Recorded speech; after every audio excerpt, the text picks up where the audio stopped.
의식. 요게 이제 아마 여러분들 많이 좀 걸려있는 영역이 아닐까. 그래서 여러분에게 양심의 가책이 있고 죄책감이 있다면은 뭐 한다는 거예요? 다른 사람이 여러분을 착취하도록 허용한다는 거예요. 이걸 여러분들 이걸. 그래서 많은 분들이 쓸데없어요. 노예 생활을 하고 있다. 라고 하는 부분들. 난 우리 교회에도 그런 분들이 지금도 지금도 있어요. 보면은. 어떤 분들 보면 왜 그렇게 노예처럼 살지? 또는 과거에도 그랬다가 벗어난 분도 계시고. 뭐 누가 그렇다 좀 개인적인 얘기는 좀 그렇고 그러면 확고하게 우리 공동체 안에도 지금도 이 죄책감 때문에 노예 생활하고 있는 참 안타까워. 안쓰럽기도 하고. 본인이 벗어나와야 되잖아요. 또 거꾸로 또 양심의 가치를 통해서 또 남편이나 또 아내가 또 그렇게 배우자를 또 노예처럼 부릴 수도 있는 거고. 채무자 의식 보십시다.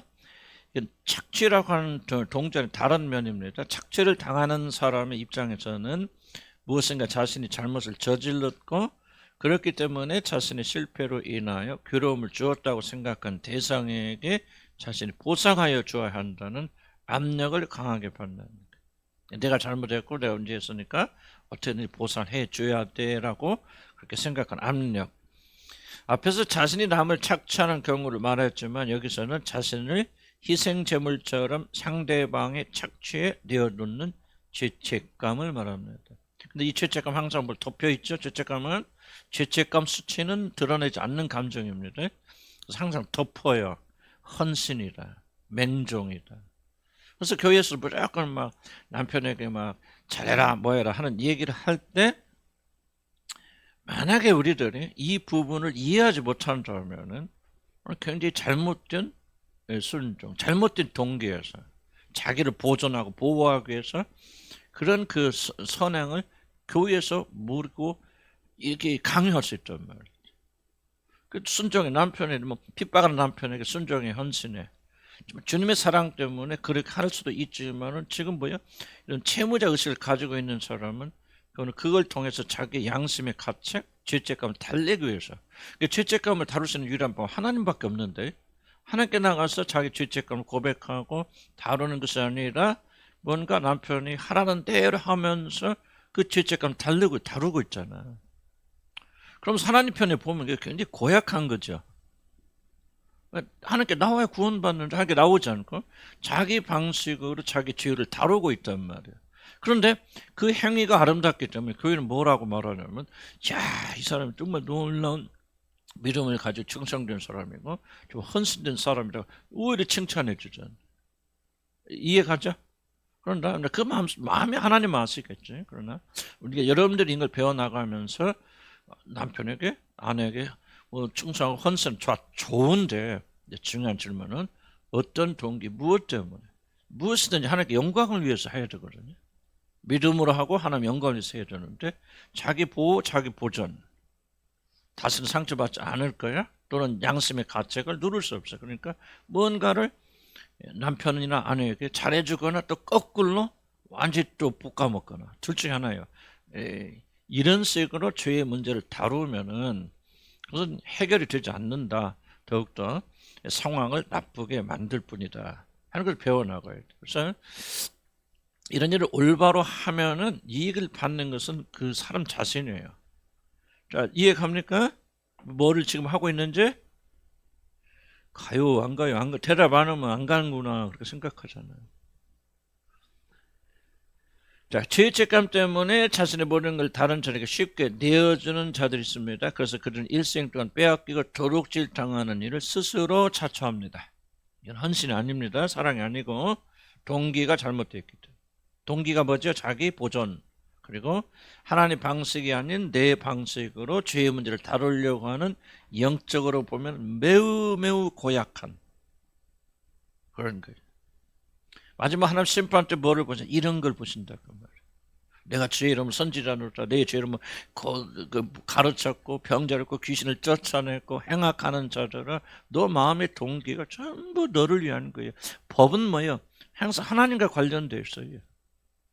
올바른 거 뭐냐? 하나님을 위해서 하나님의 힘으로 하나님과 연결돼 있을 때 그 행위가 올바른 거예요. 너 선한 일 많이 하고 사람의 눈에 좋은 일 많이 한 것 같지만 전부 이것은 뭐예요? 하나님과 관계가 없어. 행악하는 자들아. 그럼 뭐라고 주님 하셔? 나는 너희가 누군지 모른다. 관계없다 그 말이죠. 윤리적 도덕적인 것을 주님이 비난하신 거 아니에요. 너 이 모든 일들을 나와의 관련 속에서 했느냐? 이걸 물으신. 그러니까 굉장히 중요하죠. 우리가 왜 선한 일을 했습니까? 왜 남편에게 순종하고 복종했습니까? 그를 사랑해서 좀 복음 때문에 주님의 사랑에 감동되어서 그렇게 했습니까? 여러분 안에 죄책감을 무마시키기 위해서 그 일을 하십니까? 만약 무마시키기 위해서 여러분이 그 일을 하셨다면은 뭐요? 하나님 앞에 주님 앞에 쓰게 될 때 이 행악하는 자들아 똑같은 소리 듣는다. 그러니까 이런 거 해야 돼, 안 해야 돼? 해야죠. 마음의 동기를 살펴야지. 완전해서 그 나라 가는 거 아니에요. 참된 믿음은 반드시 우리 마음을 다루는 거예요. 기독교는 행위가 아니고 행위는 마음의 결과죠. 그래서 우리가 많은 자들 매학교 졸업식 당한다. 하나님이 인정해 주신다, 안 해주신다, 안 해주신다. 바로 자신 안에 있는 죄책감 때문에 자신도 모르는 사이에 자신을 모르는 권리를 포기하는 것이에요. 그래서 자발적인 노예가 되는 거예요. 여러분들 그런 분 있고. 근데 해방된 분도 계세요. 우리 가운데 보면은 정말 회복되고 해방됐어요. 자유함을 누리고 있잖아요. 이게 구원의 역사예요. 만약 우리들이 이 양심의 문제를 해결하지 못하면 여러 사람부터 착취를 당하게 됩니다. 그래서 매일 빼앗겨요, 그 사람들. 우리는 아브라함의 아내 사라의 경우 이런 예를 보게 됩니다. 자신이 아이를 낳지 못하자 그는 자신의 여종 하가를 남편에게 씨바지로 내어줍니다. 자, 잠깐 조심할 부분은 우리가 성경 구원에서 제가 어떤 그 심리적이고 우리 환경적인 것을 찾는다 할지라도 중요한 것은 이것이 1번이 아닙니다. 복음 1번이에요. 그래서 아브라함의 사건을 볼 때 이 복음을 이해를 해야 되고 예수 그리스도를 통해서 우리 인류가 구원받는 약속의 차원에서 이게 1차적이고 기록된 것이 중요한 것이죠. 그러나 중요한 것은 뭐냐면 성경은 그것만 말하고 있는 게 아니다. 우리의 삶에 이 복음이 영향을 줘야 돼요. 예수 그리스도가 주님께서 구원해서 우리를 건졌었다면요. 그 복음의 능력이 우리 삶에 영향을 줘야 되는데 그런 부분들은 우리가 묵상 가운데 이 기록되지 않은 부분을 기록된 부분의 안내를 받아서 이걸 발견해야 됩니다. 나는 요즘 발견한 게 이거예요. 아, 그렇구나. 그러나 우선순위가 바뀌어서는 안 됩니다. 성경은 심리를 위한 책이 아니에요. 우리 삶을 개선시키기 위한 삶이 아니에요. 복음을 기록한 위한 책이에요. 그러나 복음하고 예수 믿고 천국 간다 끝. 이거 아니에요. 그건 잘못된 복음이고 복음은 우리 삶에 영향을 주는 것이어야 됩니다. 영향을 주려면 뭐 해야 되냐? 성경을 묵상해서 그 성경이 말하자는 부분을 말하는 부분의 안내를 받아서 뭐 해야 된다? 발견해야 된다. 나는 그래서 최고의 심리학책과 우리 행동의 책은 성경 자체라고 나는 확신하고 있어요. 이게 나이가 들면서 이제 이 사역을 하면서 발견한 게 이거예요. 그래서 모든 우리 인생 문제의 대답은 어디에 있다? 성경에 기록되어 있다. 충분히 기록되어 있다. 놀라운 것을 여러분 발견할 것이다. 나는 그렇게 생각이 되어요. 그것이 주는 아니다. 뭐가 주다? 예수 믿고 하나님 자녀가 되는 복음이 1번이다. 그러나 이것이 지금 말한 2번 이것을 배제하지 않는다. 그리고 2번 우리가 지금 하고 있는 것이 될 때 효과적으로 되어질 때 그리스도 참된 복음은 더 강화되어져 나간다. 아멘. 혼동이 되더라 그렇게 이해하시 바랍니다. 자, 그래서 착취 그다음에 많은 사람이 빼앗겨 도둑질한다. 아브라함의 아내 사라 봅시다. 자신이 아이를 낳지 못하자 그는 자신의 여종 하가를 남편에게 씨바지로 내어줍니다. 자신이 사라 남편을 자진하여 다른 여자의 품에 내어주는 것은 매우 어려운 일입니다. 이게 씨바지로 내어줄 때까지 몇 년 걸렸을까요? 정확히는 몰라요. 그러나 아브라함이 적어도 뭐 한 60세 결혼했다고 봅시다. 40대 결혼했다 봅시다. 그렇다면은 적어도 몇 년 걸렸을까? 70 몇 세? 75세? 80? 이스마엘 낳을 때가 몇 살입니까? 나 정확히 좀 잊어버렸네. 80세 잡고 적어도 20에서 30년의 기간이 흘렀다. 20에서 30년 동안 자식이 없죠. 그래서 자기 집에서 기르던 엘리메섹이라는 종을 후계자로 삼아서 나의 후계자는 그 사람이니라. 이렇게 되어진 고정되어 있어요. 그래서 그 이전까지는 이게 조금이라도 생각지 못했던 그런 사건입니다. 어떤 사라는 남편을 자진해서 다른 여자의 품에 내어준 게 쉬운 일 아니죠. 그렇기 때문에 사라는 꽤 오랜 시간 버티다 결국 아브라함을 내어주며, 그러나 이것은 하갈에게 아이를 얻어서 그를 결국은 자신의 양자로 받아야 되겠다는 생각, 이 생각이 굉장히 중요한 생각이 성경이 말하는 생각이죠. 그러나 그것만 있었을까? 그 밑에 뭐 없었을까? 하는 것을 우리가 한번 연구를 해볼 필요가 있겠죠. 자신이 여자로서 남편이 아이를 생산하지 못하는 죄책감이 하갈을 아브라함에 내어주는 중요한 원인 중에 하나가 아니었다고 부인하기 굉장히 어렵습니다. 죄책감 문제가 끼어있단 말이죠. 자, 보세요. 여자들이 뭐가 있어요? 나는 남편의 아이를 낳지 못하는 굉장히 죄책감이 있죠. 그래서 뭐 아이 낳지 못한 여자들은 고개도 못 들고 다니죠. 우리도 그랬잖아요, 과거에. 지금이야 뭐 전혀 그런 문제가 없지만 이런 이슈가 없었다고 말하는 거예요. 물론 이것이 주는 아니다. 구원이 더 주이지만은 그러나 이것을 보게 될 때 성경은 우리들에게 이런 죄책감의 문제도 가르쳐 준다 하고 새로운 지평이 열리게 되는 거죠. 물론 성경이 그것을 위해서 기록한 책은 아니다. 조금 혼돈되죠? 혼돈되지만은 그럼에도 불구하고 이것은 우리가 잘 조화를 충분히 이루어 나갈 수 있는 거다. 나는 그렇게 생각이 돼요. 그래서 어쨌든 하갈을 아브라함에게 내어주는 중요한 원인 중에 하나는 뭐냐? 바로 뭐였다? 나는 그 죄책감이었다라고 생각합니다. 하갈이 임신한 것을 알고 여진 사라를 멸시할 때이죠. 상당한 시간 이걸 추측한 이 일을 참고 견디는 것도 뭐예요? 사실은 죄책감이 큰 원인을 차지했다. 나는 그렇게 믿습니다. 달리 생각하기 어려워요. 물론 신앙이 있을까요? 막 있을 수 있겠지만은 우리가 막 모든 걸 신앙으로만 해결합니까? 사실 우리 삶 속 보면 그렇지 않잖아요. 우리 인간은 인간의 심리가 있고 이런 서로 오가는 관계에서 일어나는 모든 것들이 굉장히 많잖아요. 그럼 아브라함과 사라에게는 그런 게 없었다고 말하는 것은 난 그들이 인간됨을 부인하는 그런 생각이다. 저는 구원의 맥락 안에서 이것을 어떻게? 그러니까 이런 뭐 죄책감을 이걸 이용하셔서 하나님께서 이렇게 만들어 갔었지만은 사실 죄책감이 없었다면 사라가 끝까지 견딜 수도 있지. 약속을 붙잡고 나갈 수도 있었잖아요. 물론가 죄책감이 그래.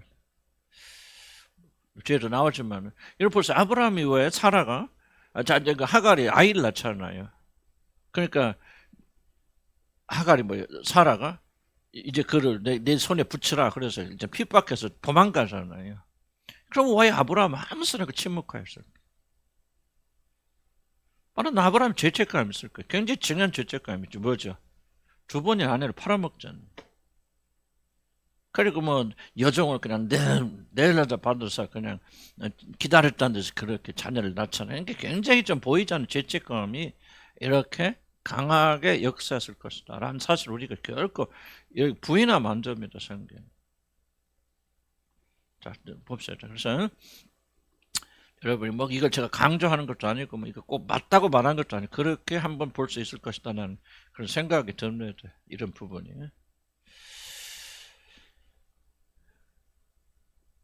하갈이 임신을 하고 그 다음에 이 일을 참고 견디는 것도 사실 죄책감입니다. 아이를 낳지 못한 여자가 남편의 의도를 묵인하는 것도, 돈벌이가 시원치 않은 남편이 돈을 잘 버는 아내의 의도를 묵인하는 것도 사실은 죄책감과 깊은 관련이 있습니다. 내가 무엇인가 부족하기 때문에 헤어지지 못했기 때문에 또 나는 돈을 못 벌어 오니까 뭐 아내가 하고 이런 의도들이 많이 일어나는데 우리나라 보면 엄청나게 일어나는데 그런 것들을 묵인하는 하나의 이는 여러분이 뭐 그것이 맞나 틀리나 떠나서 뭐를 기억하시면 되냐면은 죄책감이 굉장히 강력한 사람들의 어떤 행동의 동기가 되고 있구나 하는 그 눈이 좀 열렸으면 좋겠다. 자, 결혼하기 이전에 성적 폭행을 당하거나 성적 결함이 있는 자들은 일생 동안 배우자의 노예처럼 배우자에게 맹종하게 되는 일들이 다 일어나진 않겠지만 상당히 많이 일어납니다. 나는 결함 있는 여자야. 무의식이죠. 남편은 어쨌든 간에 어쨌든 또 아내는 어쨌든 간에 나는 이미 결함을 가지고 이 여자와 이 남자를 만났어. 그럼 뭐야? 그 보이지 않는 죄책감을 잘 누르고 있기 때문에 남편이나 아내가 자기를 노예처럼 부르게 되는, 맹종하면서 살기를 합니다. 뭐 이까지 뭐 내가 나 같은 존재가 이 정도 되면 감사한 일이지. 그것도 사실은 신앙인지 죄책감인지 우리가 구분할 필요는 있다. 자신 스스로는 남편에게 순종할 산다 생각해. 이게 이제 여러분 왜 이걸 다뤄야 됩니까? 많은 분들은 아까도 알겠지만은 자기를 보존하고 싶은 잘못된 동기에서 나오는 선행을 하나님이 받으신 선행으로 착각한다는 거. 그거 아니다 말이죠. 사실 그는 자신의 부끄러운 과거에 대한 부채의식이 있어서 자신도 모르는 사이 상대가 자기 자신을 유린하도록 내어줄 뿐. 이게 바로 사단이 여러분 빼앗고 도둑질하는 게. 이런 생각이 안 바뀌어지면 여러분 지속적으로 도둑질 당합니다. 유린 당합니다. 그리고 하나님께 칭찬하지 않습니다. 이게 결정적 문제야. 너 참고 견뎠구나. 너 왜 참았어? 자기 자신 살려고 발버둥친 거야? 하나님께 나가지 않고 내 의도로, 내 노력으로 내 죄를 덮으려고는 반역적인 사고에서 이 일을 해. 그럼 하나님께서 어떻게 이 일을 선행이라고 부르시겠냐? 아니죠. 하나님 벌써 악한 거지. 그러니까 천국에 가면 놀랄 거예요. 그렇게 착하던 자들이 하나님 나라에 들어가면 부인당하고, 엉터리 같은 사람이 하나님 나라에 들어가고 충격을 받는 것이 바로 하나님의 나라다. 하나님 주권적 은혜가 있어서 그렇기도 하지만은 우리 마음을 이해하게 된다면은 왜 창녀들이 도둑놈들이 세리들이 바리새인보다 낫으면 그들 행위가 아니요, 행위 차원에서 보면 절대로 그들은 나은 거 없어요. 그러나 마음의 차원으로 들어가게 되어지면 그들의 마음은 자기 자신은 하나님이 없이는 살 수 없는 죄인이라는 사실을 인식하고 있든 인식하지 못한, 마음으로 들어가면 다르잖아요. 마음의 동기 봐야 돼요. 왜 그렇게 맹종하며 사는지. 부채의식. 바람을 피운 배우자가 자신의 배우자에게 잘하는 것도 위장하기 위한 것도 있지만 사실 자신을 괴롭히는 죄책감 스스로 달리기 위한 것이다. 그래서 굉장히 잘합니다.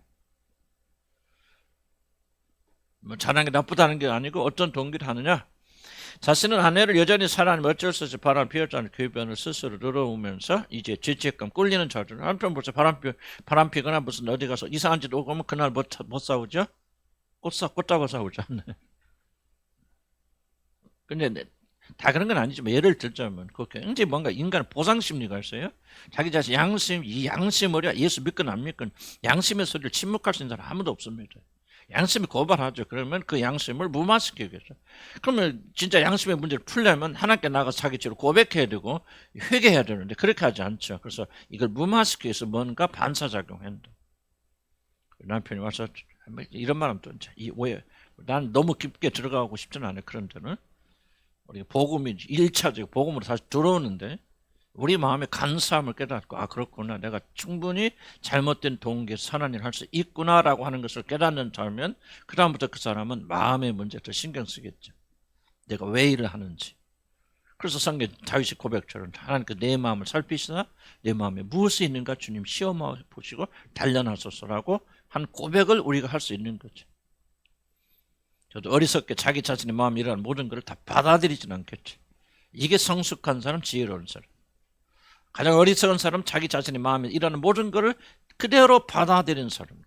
이런 사람은 정말 지혜 없는 사람, 무식하고 무지한 사람. 시험해 봐야 돼. 아무나 하는 거 아니에요. 성숙돼야 시험해 볼 수 있지. 물론 일방적으로 희생을 당하는 일은 젊은 세대 아직 더 이상 흔한 일이 아니에요. MZ세대는 이렇게 안 합니다. 그러나 오히려 폭력을 행사하거나 상대를 괴롭히는 것도 잘 보면은 사실은 숨어있는 양심의 괴로움을 이런 식으로 누리려 하기 때문에 패턴만 다를 뿐이지 목적은 똑같다. 어떤 자들은 맹종하죠. 남편이나 아내 말에 막 그냥 순종합니다. 왜? 자기 자신의 죄책을 덮기 위해서. 그런 어떤 이들은 막 대적하고 다양하고 싸우잖아요. 스타일이 차이예요. 스타일의 차이지. 뭐요? 막 상대를 눌러서 너 잘못해서 네가 나쁜 사람이야 막 하고 계속하면은 뭐예요? 그 사람이 자기 죄에 눌려서 내 죄를 볼 수 있을까 없을까? 못 보죠. 그러니까 기선제압하는 거예요. 그러거나 또 내가 너무 잘하고 막 남편 막 그냥 막 죽는 신용까지. 그러면 뭐합니까? 남편 생각이 내가 저렇게 착한 여자를 의심하다니 내가 죽일 놈이지. 상대방 양심의 가책을 조장하는 거예요. 무슨 말 이해가시죠? 이게 인간의 마음의 교모함을 여러분이 이해하지 못하면요, 여러분이 그리스도가 나의 모든 것이 되기를 소원하지 않습니다. 기도 간절해지지 않아요. 그리고 예수 그리스도가 나의 모든 것이 되셔야만이 나는 살 수 있다고 실감 있게 느끼잖아. 내가 옳은데 뭘 예수님 필요합니까? 내가 죄인이고 죄인 중에 계속 하는 일마다 잘못되고 내 마음에서 나오는 모든 것은 악이요. 그래야 주님의 말씀을 인정하는 거예요. 너희 마음에서 나오는 것은 뭐야? 음란과 방탕과 시기와 뭐 전부 악한 것이 나온다. 속으로 들어가는 게 더러운 것이 아니라 입에서 마음에서 나오는 것이 더러운 것이다. 이런 그 사실을 인식하고 인정할 때만이 주님 앞에 진작에 손 벌릴 거 아니에요. 몸이 나가는 게 중요한 게 아니라 마음이 나가려면요, 여러분의 선언 앞에 하나도 없단 말이지. 성경 말씀이 옳단 말이에요. 인간을 너무 부정적으로 묘사했으면 인간이 다 그런 거 아니죠. 아니에요. 그냥 뚜껑 열고 들어가서 마음속 들어가면 선한 것이 어디가 있어요, 여러분 안에? 하나도 없어요. 그러면 선한 거 하나도 없으니까 낙망하고 절망하는 거 아니죠. 그러니까 우리의 의도신 그분만 붙잡는 거예요. 그러니까 이거 하면 결론이 뭐예요? 우리의 부패됨을 깨닫고 우리의 힘을 줄 수 없는 것을 깨달아서 오직 우리의 의가 되신 그분 앞에 더욱더 매달려서 더욱더 간절히 주님을 사모하고 주님만이 나의 모든 것이 되기를 간절히 소원하는 복음의 열매가 우리 안에 자리 잡힌다. 이거 하지 않으면 다 자기들 잘난 줄 알아요. 자기들 생각은 막 옳고 막 거룩하고 정결하고, 그래서 자기 주장만 하고 나 옳다 너 틀렸다 계속 이래주는 거예요. 겸손할 수가 없죠. 겸손할 수가 없어. 그러나 내 속에는 모든 것이 부패됐다 썩었다. 그런데 인식하는 사람은 인간관계 달라지겠죠. 다른 사람 비판할 때 듣겠죠. 그래, 도둑놈 보고 도둑놈이라고 하는데 뭐가 문제입니까? 왜 도둑놈이 아닌데 도둑놈이라고 하는 거 싸우잖아요. 그 사람은 도무지 복음이 누군지 몰라. 아직 거듭나지 않았어요. 여전히 자기 의에 가득 차 있잖아요. 여러분, 죄 중에서 가장 큰 죄가 뭔지 압니까? 자기 의예요. 내가 옳다고. 이거는 장사가 없어. 주님도 하나님도 못 고쳐요, 그 사람들. 내가 옳아. 내가 맞아. 이거는 여러분 장사 하나님도 못 고쳐요, 그 사람. 하나님 멀리 떠났습니다. 그러니까 우리가 이 말씀을 가지고 우리 자신을 들여다보면서 우리 자신을 고쳐나가야 돼요. 하나님 앞에. 복음밖에 없고 십자가밖에 없고 죽는 것밖에 없구나. 성경 말씀이 옳구나. 그래서 자기 자신을 죽기까지 미워하고 이런 마음이 막 증가되고, 뭐 성령 기름 부심이 있어야 되죠. 그렇긴 하지만은 이걸 깨달아야 된다. 그래서 우리가 다른 사람 공격하거나 맹종하거나 똑같은 거다. 방법만 다른 거다. 이거 안 되면 저거 하고 바꿀 뿐이다. 강한 채무식을 심었다. 뭐 그런 거. 그 다음에 만약 죄책감 때문이라면 그것은 순종이나 한순간 아무런 관계없는 일이다. 이게 것이고, 그래서 열매 없어요. 심판한테 부인당합니다. 그러니까 겉으로 보이는 선행이 중요한 게 아니에요. 왜 그 일을 합니까? 마음의 동기가 중요합니다. 하나님께서 우리 모든 선을 인정하지 않으시는 이유 중 하나는 이와 같이 우리들의 선한 행위 뒤에는 자신의 양심을 고발을 무마시키기 위한 자기 보호에서 나오는 것들이 많다. 그런데 인간의 마음이 그렇게 간교하니 이것을 누가 알 거냐? 오직 성령께서 말씀을 통해서 우리에게 보여주실 뿐이다. 3번 자신의 의무 실패에 대한 보상. 말씀도 약간 비슷합니다. 왜냐하면 이 경계선이 상당히 모호하더라고요. 그래서 이해해 주시기 바랍니다. 자, 뭐 2번 해당되는 점 있어요? 혹시 말씀 듣고 좀 찔리네? 혹시 예, 이거 즉각 찾아내야 돼. 제목은 제목이 자신의 의무 실패에 대한 보상. 우리는 지나간 시간에 일어나 자신을 괴롭히는 죄책감 무마하기 위해서 다른 자들 혹은 자신 스스로 보상하는 일을 할 수 있다. 비슷비슷해요. 맥락은. 아주 럭셔리한 개모차로 자신의 지금 개모차 유행인데, 드디어 우리가 개모차를 수출했다는 거 아십니까? 드디어 개모차를 우리가 수출했다는 거. 우리 이현숙 목사님 오셔서 깜짝 놀라서 소식을 전해주더라. 드디어 미국에서도 개모차를 끌고 가는 미국 여자들 3명인가 봤대. 이야, 우리 한국이 대단한 나라입니다. 위대한 나라예요, 위대한. 우리나라만 있어요, 전 세계. 그런데 야, 이 개모차. 나는 개모차를 보면서 굉장히 많은 걸 생각합니다. 뭐 미쳤냐, 나 그게 아니고 왜 저 사람들은 저럴까라고 하는 그런 그 질문을 나는 굉장히 많이 해요.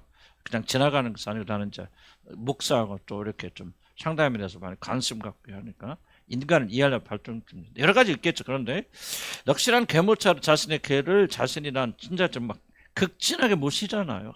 난 보면 참 진짜 극진하게 개를 모시는데 우리 가난이나 뭐 다른 이유로 자신이 아이들에게 최상의 것을 주지 못해서 아이들 이미 자랄 수 없어. 근데 가난해서 우리 아이들이 뭐 이렇게 좋은 유모차도 태워보지도 못했고 좋은 교육 시키지 못했어. 또는 자기 자신이 그런 사랑을 받아보지 못했어. 하는 뭐가 있을까요? 이게 바로 죄책감이 남아있는 거예요. 이 죄책감이 이런 행동, 내가 볼 땐 이건 아주 비정상적인 행동이고요. 인간이 저렇게까지 취약해, 난 굉장히 인간의 어떤 그 허무함? 정말 인간이라는 존재가 이건가? 하는 인간의 굉장히 회의를, 신앙적인 것이 아니고 그런 인간의 어떤 회의를 느낀 게 개모차 사건이에요, 개모차. 인간이 저렇게까지 비참해 줄 수 있는가? 난 개모차 사건. 물론 우리는 그러면 한 번 없겠죠. 다른 교회에서 이 말을 못해. 왜 개모차 끌고 다니는 사람 많이 있겠죠. 그러나 나는 정말로 인간 비참함을 여기서 봅니다. 여러분 어떻게 생각할지 모르죠. 아마 생각 없이 개모차 끌고 다니는 생각 없이 이게 아니고 저렇게까지 인간이 비참할 수 있습니다. 근데 그건 뭐 심리적으로 보게 되지만 왜 그러냐? 바로 자기가 일생 동안 받아보지 못한 주지 못한 죄책감을 이제 지금 애들 없잖아요. 뭐 남에게 납치다 기를 거 아니잖아요. 나이 들어서 뭐 해서 뭐 합니까? 뭐 젊은 애들도 그런데 얘기 없는 집들은 그러고 다니죠. 그럼 뭔가 좀 보상심리 또는 아이를 안 낳아 자기 편의를 위해서 우리 아기 낳지 맙시다 이렇게 사는데 허전해. 그 공백을 뭐로 메꿉니까? 개를 애기처럼. 그래서 개를 애기처럼. 이건 비극이에요. 왜냐하면 그게 동료가 돼버리잖아요. 개하고. 그러면 인간 개가 지금 사람처럼 높아진 거예요? 아니죠. 사람이 개처럼 낮아진 것이죠. 나는 비극 중에 비극이라 생각이 들어요. 개는 이뻐하고 나 개 굉장히 이뻐합니다. 굉장히 좋아요. 그런데 개 수준으로 내려가면 안 되죠. 걔는 밖에서 길러야 되고, 집에서 그냥 같이 자고 막 이불 속에 나도 옛날에 같이 자고 그래서 그런데 이걸 깨닫고 나서 이게 아니잖아. 하여간 좀 죄책감이 상당히 깊은 연관이 있다는 거 나는 좀 강조하고 싶고요. 장사하느라 시간을 같이 보내지 못한 아이들에게 그들이 원하는 비싼 걸 막 사주잖아. 보상심리. 그럼 뭐를 보상하는 거예요? 자기들의 죄책감을 보상하는 거예요. 시간 같이 보내지 못해. 집에 가면 애들 덩어리 혼자 있어. 그걸 뭐로 보상합니까? 그들이 원하는 비싼 걸 사주면서. 뭐 합니까? 다른 부모들은 못 사주면 난 이렇게 사주니 뭐요? 나는 그래도 이렇게 자녀들 잘 돌보고 있잖아 하는 자기 자식들을 잘 돌보지 못하는 죄책감을 무마시킨다. 그 사람 뭐예요? 직업 포기하죠. 그 저녁에 일하지 않는 거 해야지. 좀 굶더라도. 그런데 그렇게 못 하잖아요. 이런 것들. 그래서 자신의 가책을 스스로 달래고 위로한 행위입니다. 그럼 봅시다. 성경 이런 10개라고 하고 있죠. 자 봅시다. 이걸 또 이제 한 비하게 될 수도 있지만 좀 깊이 생각해. 자신이 친 여동생 다말이 강간당하죠. 이 형제도 있지만 이 다말은 누구냐면 압살롬이 같은 어머니. 압살롬과 이 다말은 아버지도 같고 어머니도 같아요. 다른 형제들은 다 어머니가 다르죠. 그러나 이복 동생 암논 왕에게 강간을 당한 이를 스스로의 책임으로 자책한. 물론 이 부분 안 나오죠. 우리가 유추해 볼 때 충분히 가능한 사건입니다. 근데 왜 그걸 하는가? 항상 본문을 가지고 우리가 추측해야 돼요. 추측이 이 본문 떠나면 안 되거든요. 여러분 압살롬이 딸을 낳습니다. 그 딸의 이름이 뭔지 아세요? 강간당한 동생 이름이 다말을 배워요. 그거는 넌센스죠. 불행한 일이 일어났어. 죽었어. 또는 강간당했어. 그 사람의 이름을 자기 딸에게 붙여준다 하는 것은 똑같은 일이 일어나는 말이야. 좀 상식 이하죠. 그럼 압살롬이 왜 자기 딸의 이름을 강간당한 그래서 일평생 그런 거야. 결혼 못하고 불쌍하게 죽잖아요. 이 다말이라는 여자는. 근데 그 이름을 누구한테 자기 딸 사랑스러운 딸에게 붙여주잖아. 그러면 여러분 생각해야 돼요. 그건 뭔가 좀 오고 뭔가 있어. 심리적으로 굉장히 중요하게 오고 가고 있다는 거예요.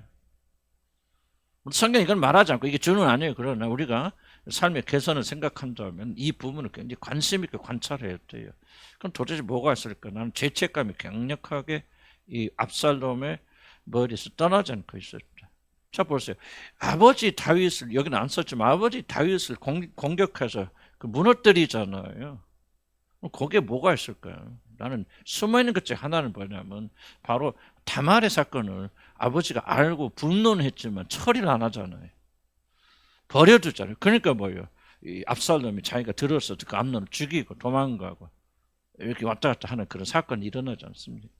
이런 것들이 다 거기에 작용을 하지 않는다고 말하는 것은 우리가 인간이 무엇인가 잘 이해하지 못해서 그러는 거예요. 다만 그걸 통해서 하나님은 구원하신 일을 하기 때문에 사실 그게 더 큰 거예요. 더 중요한 거고 나는 그 순서를 바꿀 의도는 전혀 없어요. 나는 결코 우리가 이거 공부하지만 이것이 구원의 역사도 더 크고 중요하다라고 말하지 않아요. 다만 이것을 보충해주고 그리고 이러한 것들이 하나님의 구원의 역사를 더 강화시켜준다는 의도에서 우리가 하지만은 그럼에도 불구하고 나는 순서를 바꿔서는 안 된다 생각해요. 그럼 잠시 그걸 잊어버리자 그 말이에요. 우리는 지금 삶의 문제를 다루고 있는 현장이기 때문에 머리에만 담아두고. 그렇죠. 압살롬이 아들 셋과 딸 하나를 낳았는데 딸의 이름은 다말이라 그는 얼굴이 아름다운 여자들. 왜 성경을 구매합니까? 지금 강간당한 다말과 연관성을 지금 성경이 말하고 있거든요. 많은 동인이 그렇다. 왜 압살롬은 자신의 딸의 이름을 불행한 그리고 이 딸이 나중에 왕비가 됩니다. 유다에 누군지는 잘 기억 안 납니다만 압살롬은 자신의 딸의 이름을 불행한 일을 당한 여동생 이름을 따라 붙였을까? 자신의 여동생이 일어난 일을 막지 못한 오빠로서 미안함과 죄책감 충분히 있었다라고 그렇게 생각이 돼요. 뭐를 이렇게 기억하셔야 되냐? 죄책감은 많은 일들의 동인이 되어준다. 원인이 되어준다. 우리가 가장 그럼에도 불구하고 가볍게 여기고 그냥 넘어갔던 부분이 이 영역이 아닌가 저는 그런 생각이 들 거예요. 그래서 우리가 좀 이걸 깊이 살펴봐야 된다. 죄책감 문제. 선한 자극과 조정입니다. 아까도 잠깐 간단히 설명드리면 하여간 우리가 상대의 죄책감 이용해서 선한 목적을 가지고 또는 조정하는 그것도 조정은 조정이다. 그래서 특히 목사들이 이걸 많이 하는 것 같아.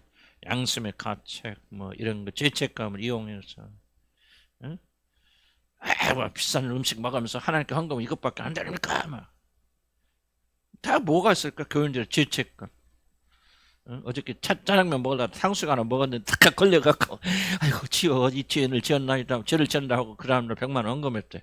이게 뭐예요? 전부 죄책감이니까 그렇게 말한 목사도 잘못이요. 그렇게 헌금한 사람도 헛돈 그거를 가리켜 돈 뜯겠다 그렇게 말하는 거예요. 교회 안에서 이런 것이 비일비재 일어나고 있다. 이걸 우리가 간과하면 안 된다. 가볍게 여기면 안 되는 거예요, 여러분들.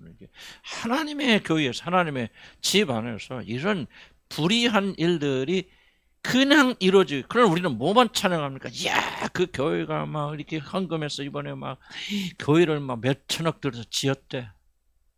전부 세상적인 구조로 한다.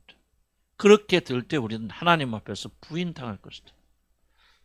목사는 이런 죄를 짓지 않도록 여러분들 이런 죄 걸려들지 않도록 서로 노력해서 마음을 청결하게 유지해야 됩니다. 그럼 나는 여러분이 헌금할 때 뭐 얼마 헌금하는지 나 몰라 이런도 안 보고 앞으로도 안 볼 거예요. 근데 어떤 목사 만났더니 막 자랑하시더라고. 뭐 자기 교인이 새로 이사 왔는데 막 1년 동안 헌금을 다 추적해 보니까 1억을 하셨다고. 너무 고맙고 감사하다. 뭐 감사한 일이죠. 나쁜 일 아닌데. 근데 한점 집에 와서 생각하고 그걸 뭐 이렇게 목사 추적하나? 그럼 1억 낸 사람이 있으면 그 사람 볼 때 그 사람 1억짜리로 보이는 거 아니에요? 저 사람은 그냥 헌금도 안 해. 그냥 11조도 안 하고. 그럼 뭐예요? 그 사람 볼 때는 그 마음이 있을까 없을까? 있죠. 난 여러분들 11조 되는지 몰라. 나 지금까지 돈 한 번도 본 적 없죠. 왜? 달리 보일 거 아니에요. 여러분 가운데 헌금도 많이 하시는 분 있을 거 아니에요. 그럼 저 사람 뭐 1억 했는데 뭐 몇천만 원 한 달에 하시는 그러니까 전부 계급이 매겨지는 거예요. 이게 하나님 나라에서 정의입니까? 난 아니라고 생각해요. 그러니까 우리가 이런 것들을 조심하듯이 마음의 동기가 여러분 헌금 다 헌금이 아니에요. 나는 우리 교회 뭐 망할 복 자꾸 말씀드리는 거예요. 죄책감에 빠져 헌금하지 마세요. 여러분 왜 그게 중요한 줄 아십니까? 여러분 헌금으로 하나님의 마음을 달릴 수 있는 사람 없어요. 죄 문제를 다룰 수 있는 유일한 십자가 예수 그리스도가 십자가에서 흘리는 보혈은 피밖에 없어요. 그럼 뭐 하고 있습니까? 만약에 우리 교회에서 약간 실수, 그렇게 잘못 산다면 약간의 실수가 아니죠. 그것이 복음 전체를 가로막는 거예요. 그렇게 해서 목사나 교인들이 그래 뭐 교인 우리가 뭐 양심에 갇혀 있고 뭐 부끄러움이 있고 죄책감 있을 때마다 헌금 내고 뭐 철회하고 금식하고 회개기도하고 눈물 흘리고 이게 전부 뭐냐? 바로 자기 행위로 인해서 보상하는 것들이에요. 그러나 아무 도움도 안 돼요. 여러분 제 눈금만 쳐도 여러분 해결하지 못해요.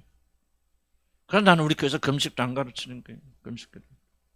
때가 좀 없어요. 뭐 나도 때가면 해요. 가고 싶으면 하고 가는데 새벽기도 나는 안 하는 거예요.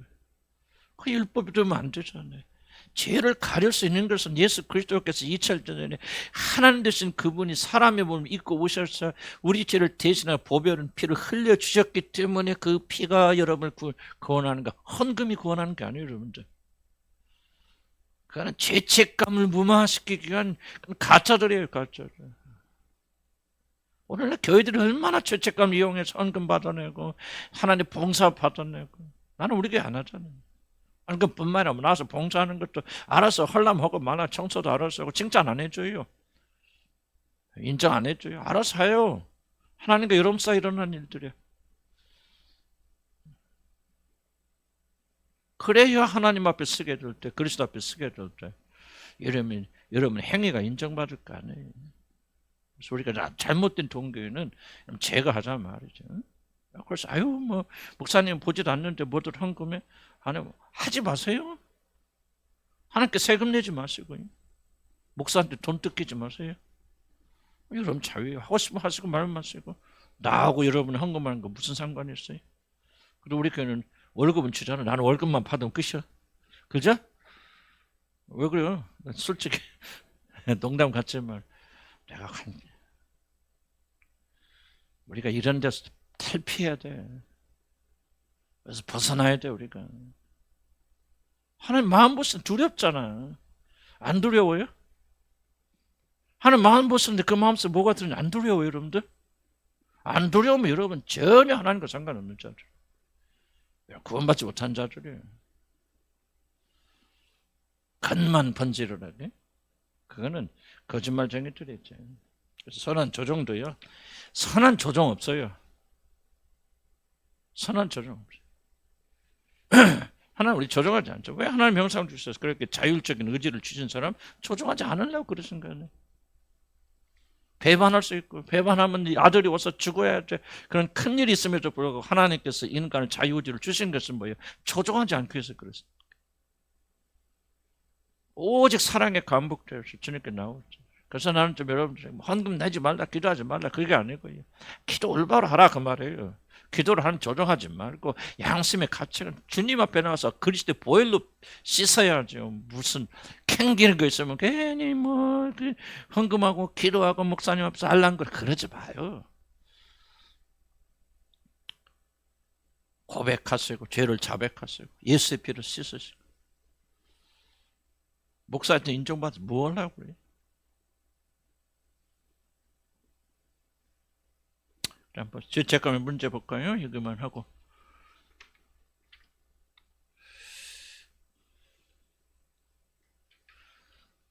따라서 선한 것도 조정은 악이다. 선한 조정 없다. 선한 조정 없어요. 선한 조정 존재하지 않아요. 그래서 기다리시고 하시기 바랍니다. 그럼 죄책감의 문제 볼까요? 실패의식.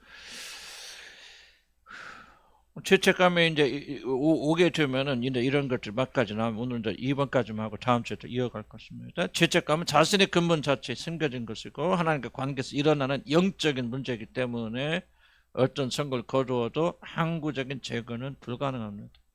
죄책감 죽을 때까지 있어요. 바람직한 건 아니지만 그러므로 하나님과 관계에서 이 죄책감을 성공적으로 제거하지 못하면 우리는 일생 동안 무엇인가 해야 할 일을 하지 못하였다는 자책과 아무리 최선을 다해도 결국 자신은 모자라는 존재라는 의식을 지워버릴 수가 없습니다. 지속적으로 죄책감 시달리게 되어집니다.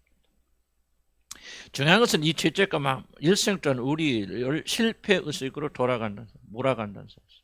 뭘 하든지 만족할 수가 없어요. 항상 부족해. 완전주의가 나. 겸손과 아무 상관이 없습니다.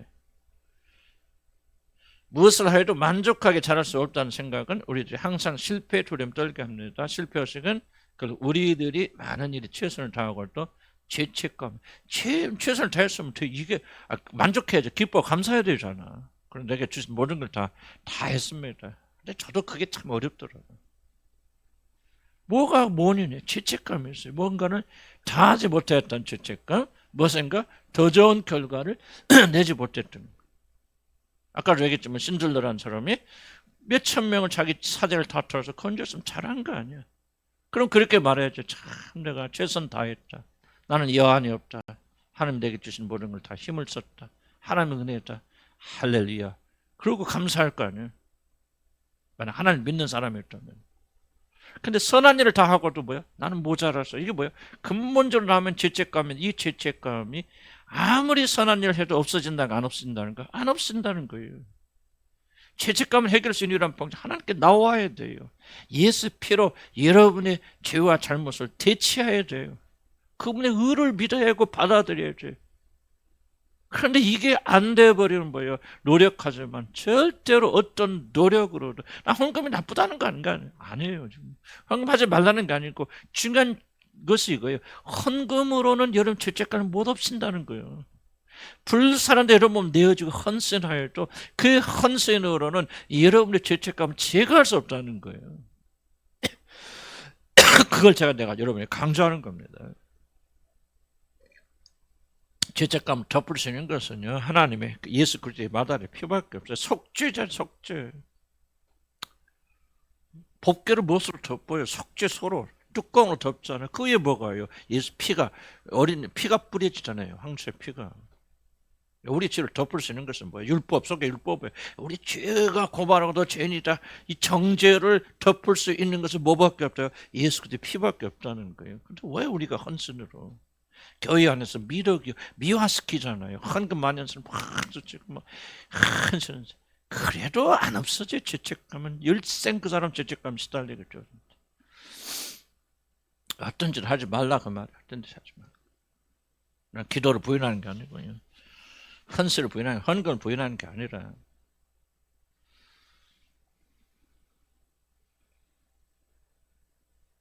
실패 의식이 뭐에 무섭는 우리를 실패자로 만들어가기 때문입니다. 그렇게 되면 무엇을 잘못하여서가 아니라 자신 자체 실패하기 때문에 아무것도 할 수 없고 항상 실패의식을 가진다. 이게 중요한 거예요. 무엇을 잘못해서가 아니야. 최선을 다했음에도 불구하고 실패의식은 나는 실패했다고 생각해요. 그게 뭐예요? 더 성공하지 못하는 것. 이것을 실패라고 생각한다.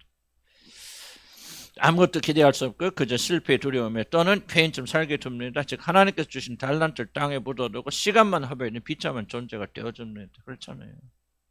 이게 이제 저도 지나가는 과거를 보면서 안타깝고 여러분한테 우리 교회인데 특별히 이제 안타까운 게 뭐냐, 이 달란트 문제. 달란트를 땅에 묻었는데 주어진 여건에서 기뻐하고 즐거워 감사하고 주어진 여건에서 잘 사는 게 한 달란트 아니에요? 그런데 대부분의 사람들 그걸 묻어둔다. 내가 왜 10달란트 가지지 못했는가? 10달란트 왜 일을 못하는가? 한 달란트 남긴 사람도 겸손이 아니라 10달란트 남기지 못했던 사실에 대해서 자책하고 죄책감을 가지고 두려워하고, 그러니까 기쁨도 없고 감사도 없고 아예 그냥 사람들 다 묻어버리게 되어진다. 실패의식 속에 살게 되어진다. 이게 죄책감을 잘 다루지 못하면 그렇다. 이 죄책감은 반드시 뭐를 가져온다? 실패의식을 가져온다. 그러면 다시 한번 그렇게 되면 무엇을 잘못해서가 아니라 자신 자체가 실패하기 때문에 아무것도 할 수 없고 아무것도 기대할 수 없고 그저 실패 두려움에 또는 폐인처럼 살게 된다. 즉 하나님께서 주신 달란트 땅에 묻어두고 시간만 허비하는 되는 비참한 존재가 되어진다. 그런 분들이 많다. 그렇게 살지 말자. 마지막 남은 시간이라도 그냥 여러분 주어진 일에 충성하면 되는 거예요. 다른 거 보지 마세요. 직장 다니시면 직장에 충실, 그게 달란트예요. 가정 하시면 가정적으로 가정일에 충실하세요. 그게 달란트예요. 그 이상은 너무 생각하지 말라. 하나님 형상에 따라 창조된 인간의 가장 비참한 모습이 아니라면은 그 무엇인가? 자, 실패의식은 한마디로 자신의 소중한 삶을 허비하게 만들고 이것이야말로 자신의 존엄성을 박탈한 가장 비참한 결과다 그 말이야. 1등 가는 한국 사회의 큰 문제가 뭐예요? 1등만 성공자예요. 그럼 1등도 성공자로 생각하겠습니까? 그건 아니지. 99명은 2등 간 모든 자들은 다 실패자로 받아들이는 사회적 압력.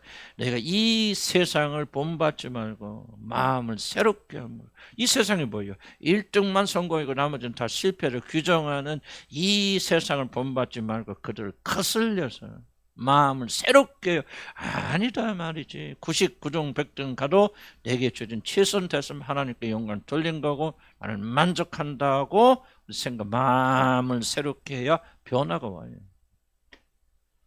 변화는 여러분이 만드는 거예요. 변화는 여러분이 만드는 거예요. 멍하고 있다 가지 마세요. 제발 좀. 이러다 여러분 60, 70이에요. 나는 제일 여기 오신 분들 안타까운 멍하고 있다 가는 분들. 잘 기도하지 마시고요. 나는 이렇게 부탁드리세요. 그런 분들은 좀 잘 들으세요. 집중해서. 말씀드릴 때는 멍하게 뭘 생각하고 있는지. 기도할 때는 눈물 콧물 흘리고 도대체 뭔 기도인지 몰라. 찬양할 때는 난리 피고. 그 아니에요, 여러분. 말씀을 사모해서 그 말씀이 내 안에서 역사해서 우리가 변화를 받아 변화를. 그 다음부터 기도가 의미가 있고 찬양의 의미가 있는데. 이해하지 무슨 말인지. 말씀 삼아야 이게 여기 생명이 걸렸다 생각 가볍게 여기지 마시고요. 말씀 밖에서 변화 없어요. 참 안타까운 분들도 몇 분 계셔. 자, 기쁨과 감사의 박탈입니다. 기쁨과 만족은 자신에게 주어진 의무를 다하였을 때 주어집니다. 성공했을 때 주어지는 게 아니에요. 뭐 할 때 주어지는 게 아니다? 성공했을 때 기쁨이 주어지는 게 아니라 그 말이에요. 자기 주어진 몫을 다할 때 기쁜 거예요. 꼭 위대한 것을 이뤘기 때문이 아니라 작은 것이라 할지라도 자신에게 주어진 몫을 다할 때 우리의 영혼은 만족합니다. 자, 전도서 같이 한번 읽어볼까? 시작. 그러므로 나는 사람이 자기 일에 즐거워하는 것보다 더 나은 것을 없음을 보았나니 이는 그것이 그의 몫이기 때문이다. 그러니까 뭐야? 자기 몫으로 주어진 자기 일을 뭐야? 즐거워하는 것보다 더 나은 일이 없다. 난 이게 굉장히 나한테 해방을 줄 말씀이에요. 이제 이거 끝나면 전도사 또 다시 읽어갈까. 지금은 2개 하는 게 너무 무리가 돼서 제가 조금 일부러 하고 있는데. 전도사 핵심적 메시지가 뭔지 아십니까? 인생은 허무해요. 그러나 그 중에서도 가장 만족하는 게 뭐냐? 자기에게 주어진 일에 만족하는 사람, 즐겨하는 사람. 그래서 나는 굉장히 불만족스러웠거든요. 기쁨과 감사 없었거든요. 나는 이 전도사 말씀을 읽고 쉽게 깨달았어요. 그래서 어떻게 기도합니까? 지금 내가 주님을 한 교육을 목사고 가르치는 거 기쁘고 즐겁게 해주시고. 그러니까 기쁨이 많이 생겨 즐거워요. 최선 다하면 되잖아 나는. 근데 만약 내가 나도 10,000명이 넘는 교인의 담임 목사 됐어야 되는데 계속 후회하고 감사하지 못한다면 어떻게 기쁨이 있겠습니까? 그러죠? 그게 뭐 하는 거야? 내게 주신 감사하고. 여기에서 조금만 일하지만 그래도 이게 내가 이렇게 마음 놓고 해도 나가는 사람 없고 얼마나 감사해요. 그렇죠? 있어 없어 나가는 사람 없잖아. 그러니까 마음 놓고 나같이 복음 전하고 마음까지 헐소리 다 가는 사람 들어가. 나는 그래서 스트레스가 없어 여기는. 나 큰 교회 가면 스트레스 무지무지 받을 것 같아. 왜? 하고 싶은 말도 못해. 나는 막 하고 싶은 말 다 하잖아. 그런데 그런 해방이 언제부터 생겼느냐? 바로 이 전도서 말씀이 나를 해방시키는 거예요. 그때 크게 깨달았어요. 왕이 되어도 허무해요. 모든 걸 다 해봐도 허무하고 또 허무하고 또 허무해요. 오카노 말씀 돌아왔을 때 나는요, 그 상태에서 돌아가셨다고 나는 생각해요. 기뻐하고 즐거운 다 이야기 들어보면 그게 아니에요. 왜 내가 이 교회를 이런 사람에 맡겨서 고통과 애통 중에 암으로 돌아갔어. 그러니까 그분은 훌륭하신 분이요. 내가 뭐 감히 이름도 언급하기 어려운 높은 분이지만, 그분 돌아갔을 때 나는 영광 가운데 돌아갔다 그렇게 받아들이지 않아. 이제 아픔 가운데, 험한 가운데. 근데 성경 뭐라고 합니까? 무엇이 됐든지 너에게 주어진 일을 즐기는 것, 너의 몫으로 주어진 조그만 일이 기뻐하고 즐거워하는 것보다 뭐가 더 나은 것이 없다. 할렐루야. 여러분 그 생각 가져야 돼. 학원에서 애들 가르치면서 뭐야? 야, 이것보다 더 나은 거 없어. 하나님께 내게 주신 복이야. 뭐 해야 돼? 즐거워하라는 거예요. 가정에서 청소하고 빨리 하고 이러면 밥 지으면서 뭐 해야 되는 거예요. 내가 이게 난 어떤 분들이 뭐 그런 걸 들어봤어. 그거 할 때마다 어떤 분 그랬 내가 들었어요. 근데 그분이 여자로 태어나서 저주받아서 내가 이렇게 밥하고 산다 매일. 이게 얼마나 무슨 말씀? 얼마나 복을 뺏어가는 말입니까? 아니에요. 여러분들이 그렇게 하라 그 말이에요. 기쁨과 즐거움과 감사함으로. 예? 그 작은 일이 아니라 그 말. 교인으로서 청소하고 뭐하고 기도하고 그 맡은 일을 뭐하라. 즐거워하라. 그래서 나는 좀 즐거운 마음 좀 주셨어요. 이게 좀 이게 해봤게 하나님 말씀 좀 놀라운 것 같아. 모든 갈등을 하나님 말씀 풀어주는 거. 이야 전도서 말씀. 그래서 난 전도서를 가끔 읽어요. 소망이 생긴 이 너희가 준 적은 한 달란트 거기에 충실하라. 왜 뭐라고 성경이? 그것보다 더 나은 일이 없나니. 한 달란트 받은 자들이 즐거워해야 되거든. 그보다 더 나은 일이 없다고 그랬어. 그런데 왜 10달란트 바라보면 산탄하고 원망하고 비교하고 죄책감에 괴롭힘을 당하고 그러니까.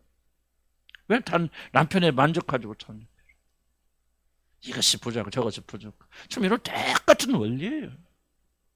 그 남편을 즐거워해야 돼. 아내를 즐거워해야 돼요. 왜 그렇게 하지 못하느냐? 바로 이게 죄책감 때문에 그럴 수도 있다.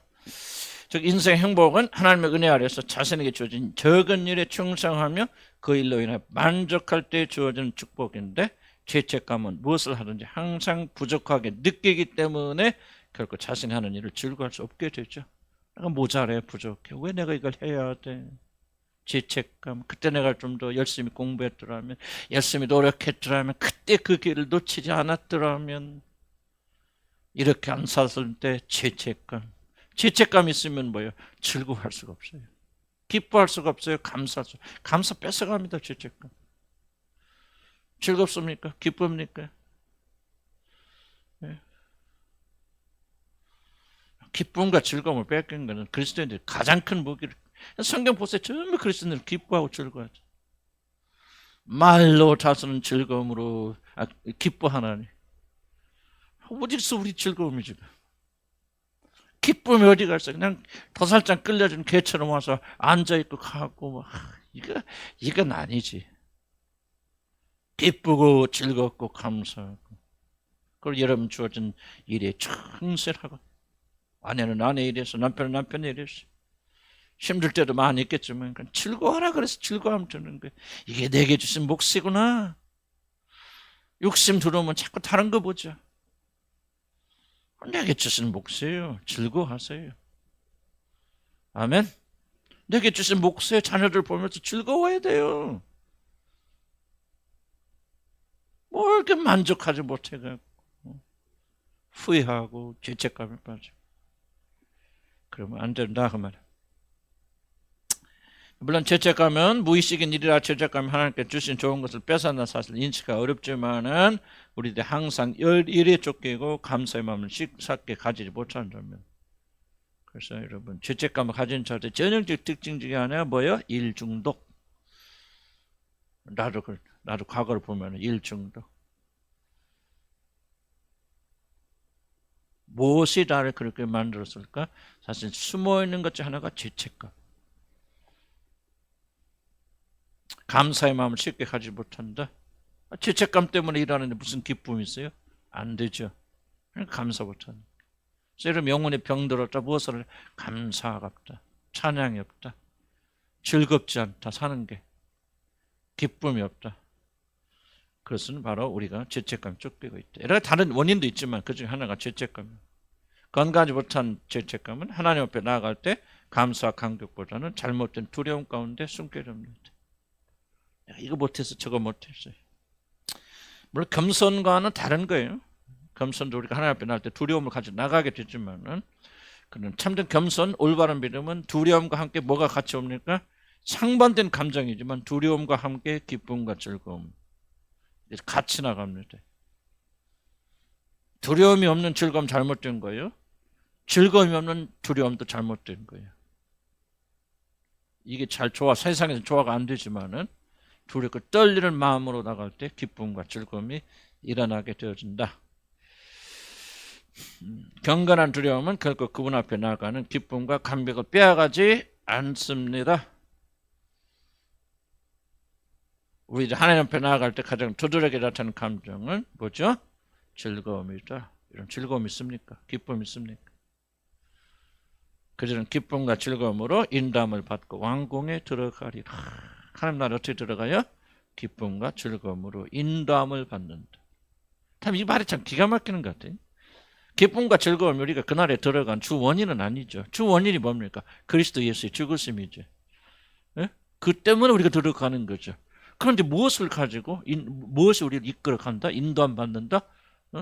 기쁨과 즐거움. 그러니까 우리 신앙생활을 무엇을 하여야 승리한다? 기쁨과 즐거움이 우리의 올바른 구원받은 자들 이끌고 간단 말이죠. 그러니까 여러분의 기쁨과 즐거움이 없다면 지금 뭐 하는 거예요? 지금 여러분 주님께로 이끌려 가고 있어요? 안 하고 있어요? 아니라는 거죠. 성경 말씀 무시하면 안 돼요. 여러분 마음속 기쁨과 감사와 감격이 없다면 여러분은 하나님께 나가는 거 아니에요. 후퇴하고 있는 거예요. 항상 마음 체크해야죠. 마음 즐거움 있습니까? 돈 때문에 뭐 세상 거 잘 되고 자식 잘 되면 즐겁습니까? 즐겁지 않을 수는 없겠죠. 그러나 그것에 여러분 신앙을 이끌고 가면 그건 잘못된 거지. 구원의 즐거움, 기쁨. 사도 베드로는 그리스도인의 가장 큰 특징 중 하나는 영광스러운 즐거움을 즐거워하는 것이다. 예수를 너희가 보지 못해서 사랑한다. 이제도 보지 못하나 믿고 말할 수 없는 영광스러운 즐거움으로 기뻐하니. 그러니까 예수를 믿고 예수를 바라보는 자들은 뭐 하라는 거야?